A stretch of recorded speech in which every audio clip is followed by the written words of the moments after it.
grondpad aan, met jou vellies en jou leerbaadjie aan. Die cowboy hoed so laag oor jou gesig, maar hy blou oë gee jou elke keer weg. Van sonop af, tussen die beeste, tot laatmiddag by die skape se kamp. Jy werk hard en jy kla nooit, met stof op jou skoene en son op jou hande. Jy sê jy's gelukkig net soos jy is, maar ek wonder soms of dit regtig so is. Hey cowboy, waarheen gaan jy?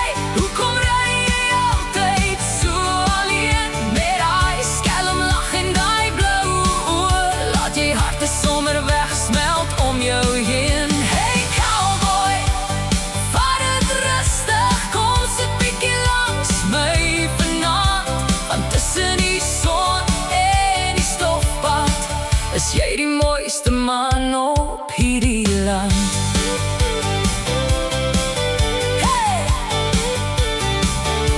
Die jare het stories op jou gesig geskryf, van lang dae en dinge wat mens wys maak. Maar ek pas jou soos daai ou cowboy hoed wat jy elke dag met trots kan dra. Jy praat eerder met jou honde as wat jy lank oor jouself gesels.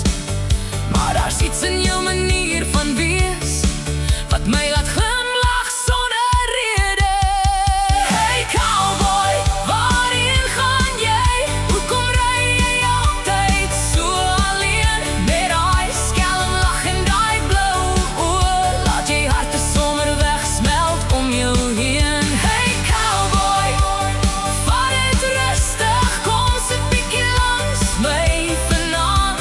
Want tussen die son en die stofpad is jy die mooiste man op hierdie land. Maybe jy hou van jou stilte, maybe jy hou van jou ruimte ook, maar selfs 'n cowboy weet mos 'n kampvuur brand mooier saam met nog iemand. Hey cowboy, waarheen gaan jy? Hoekom ry jy altyd so alleen? Ek sien die sonlig in jou oë elke keer wanneer jy verby my heen. Hey cowboy, vat het rustig, môre wag nog vir ons twee.